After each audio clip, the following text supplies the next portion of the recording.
I'll be speaking to Melinda Tuhus, a journalist and an activist. She worked for the New York Times for a spell and now does a lot of radio journalism, including the program Between the Lines and her own program, The Forest and the Trees.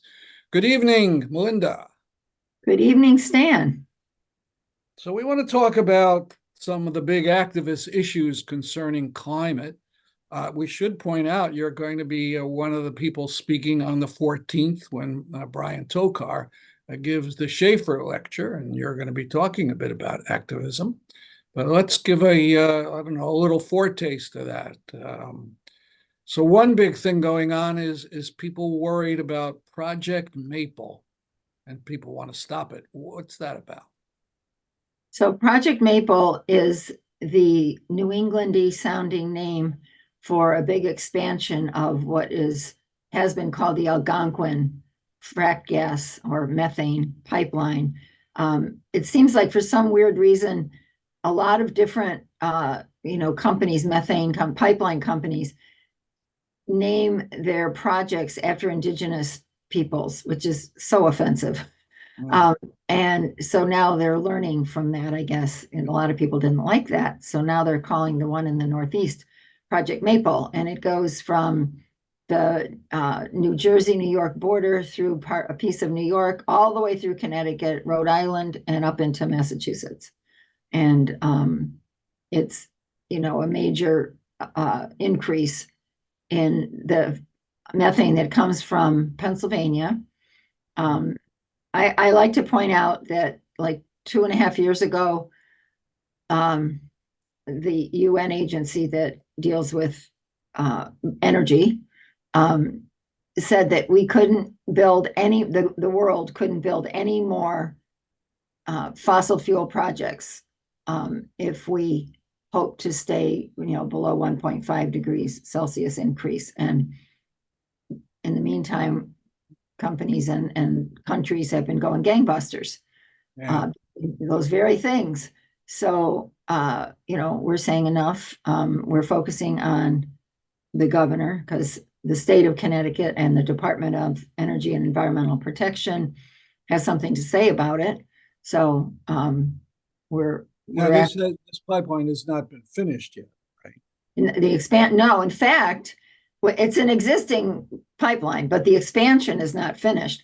But there are two little pieces, one in Rhode Island and one in Connecticut, that Enbridge, the company in charge of this, applied for permits from FERC, the Federal Energy Regulatory Commission, a federal agency, and didn't mention anything about Project Maple. So it's and these little projects were both approved.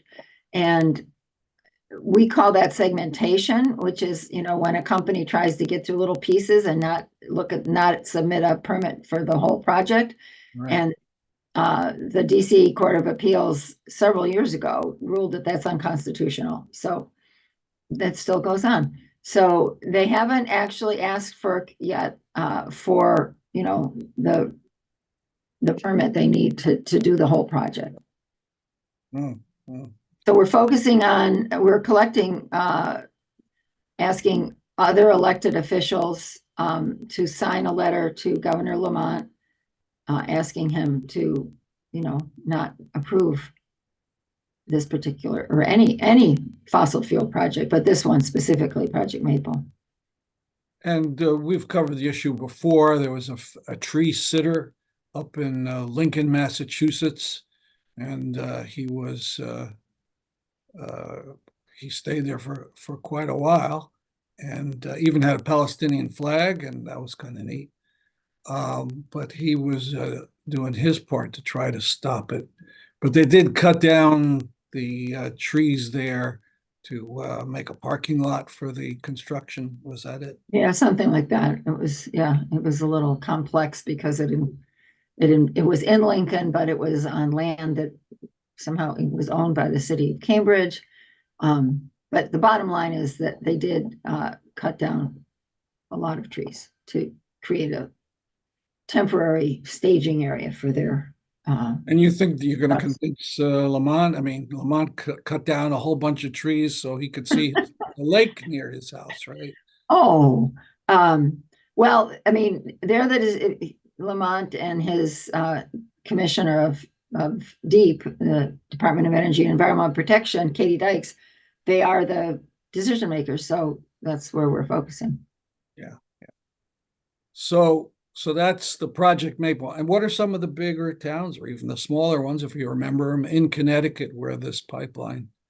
Oh, let's see. I'd have to look at a map. Goes through, I know it goes through Milford. It goes basically north, southwest to northeast. Mhm. And one of the places it also goes through is oh, what's that town? It's on the tip of my tongue. It's a very small town in northeast Connecticut, where they got permission to do, one of these little projects that they're not saying is connected to Project Maple.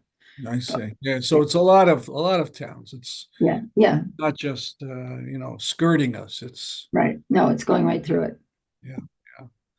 Now you mentioned FERC, and tell us more about that because I know you took part in actions against FERC. And what's the problem with FERC? FERC, the Federal Energy Regulatory Commission, is a rubber stamp agency. It's turned down only a handful of a couple thousand permits that it's granted over the last 20 years or so. It depends, how far you go back. But no matter how far you go back, there's only been a handful that it hasn't approved. And their explanation is that by the time a company comes to FERC seeking a permit, they've already, crossed the I's and dotted the T's. No, sorry, dotted the I's and crossed the T's. And so they have to give it to them, but that isn't really true. And there was a member and then a chair of the commission, Richard Glick, who was appointed by Trump. It's very interesting because there's 5 members and they can have no more than 3 from one party. So whoever is in the White House, whatever party's in the White House, they have a majority. They have 3 out of 5. There's been many times when they've had vacancies. They were down to 1 commissioner for almost a year, a number of years ago. And then of course they couldn't do anything, which we thought was good because everything they do is bad. But they, because of that, another group I'm part of called Beyond Extreme Energy, we focused at FERC for the last 10 years. And we have a campaign called FERC to FREC. We want to turn it into the Federal Renewable Energy Commission, where it would, green light projects that, are powered by renewable energy and not fossil fuels. And so they have monthly commissioner meetings. They say they are open to the public, but the public cannot speak. They say they're public meetings, in fact, and the public can sit there, but you can't say anything. So we've been disrupting them up until COVID almost every month for a number of years. And then, with COVID, everything shut down. And we've been back now. And in the spring, we had March, April, and May, we built up to having quite a few people go inside, and they just stand up at different points in the proceeding, and they say whatever they want to say about why FERC doesn't work. One at a time. One thing is, I mean, you mentioned dotting I's and crossing T's, but what about this warning from the UN? Don't have any more fossil fuel projects. I know. Is that not part of their reasoning, or? No, apparently not.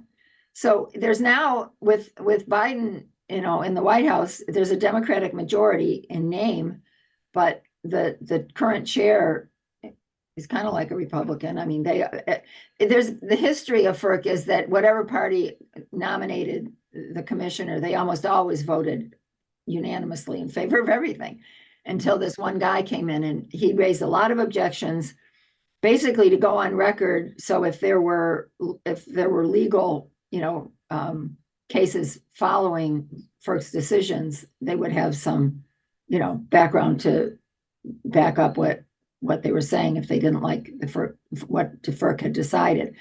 So we had quite a few people in May that disrupted, but now we want to, and then the summer was low key and they don't even meet in August. So now we're coming back in September, the meeting September 19th. It's in DC. We are hoping to get 30 people to go in individually and raise their concerns. The problem is once you've disrupted, you can't go back in. So we have to keep recruiting new people. And You say you can't, do they keep tab and? Yeah, they do. And when you get in line to go through security, they'll say, well, you can't go. You can go in the building and you can go in at what they call an overflow room, and you can hear what goes on. And what they do, and there's video feed, and as soon as anybody stands up and starts talking, you know, from the audience, they shut the feed down. So some of us are in that room, and then we leave the room and, you know, we march through the halls. It's really good for chanting and singing because it all reverberates and it's really loud. Yeah. So, but we want to get a whole bunch of people who have never been there before, or who've never disrupted before, you know, to go in and share their concerns. And if they're concerned about a particular project, that's what they could talk about. Or if they just want to make a general statement about how, you know, we have to stop building this, or we're going to, you know, have our tipping points that we can't recover from, whatever it might be. So, and there's going to be a rally outside with those of us who can't go in. And we have most people, unless you live in DC and can meet us that morning, most people will come in the night before. And we have free accommodations at a very nice place. I guess I should give some kind of, there's a little form for people who might want to go. But I guess for purposes of your show, maybe you could put in my email address or something, and people could get in touch if they want to know more information. I'll be going down on public transportation on the afternoon of the 18th. And if anybody wants to go with me, that would be awesome. If enough people want to go, it might be worth taking a car. But generally, I go down on, you know, buses and trains, and which I enjoy, actually. It's kind of relaxing. Yeah, yeah. Were you part of, what do they call it? Summer of Heat? Were you involved with that? Yeah, I was. I've been down there many times.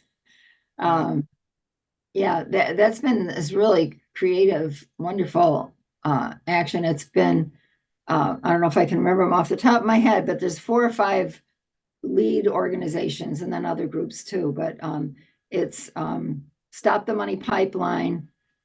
I think it's called New York Communities for Change, I believe, which is this very grassrootsy kind of works with lower income folks in New York City. One is People Over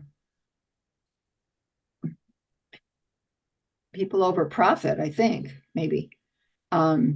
And there's one or two others I'm not thinking of right now, but they've done 2 or 3 actions a week, almost all of which have involved nonviolent direct action where people are getting arrested. So over 600 people. The target is Citibank?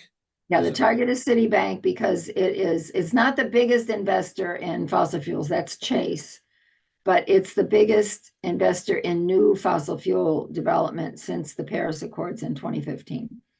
I saw today they were doing something with bicycles. Yeah, I couldn't get down there, but and I'm a cyclist, that would have been great. Yeah, because the bike share program is underwritten by Citi, and so the bikes say Citi Bikes, CITI, and I didn't even realize all the times I was in New York before, you know, more recently, that was the bank. So yeah, they use Citi Bikes to block the entrances.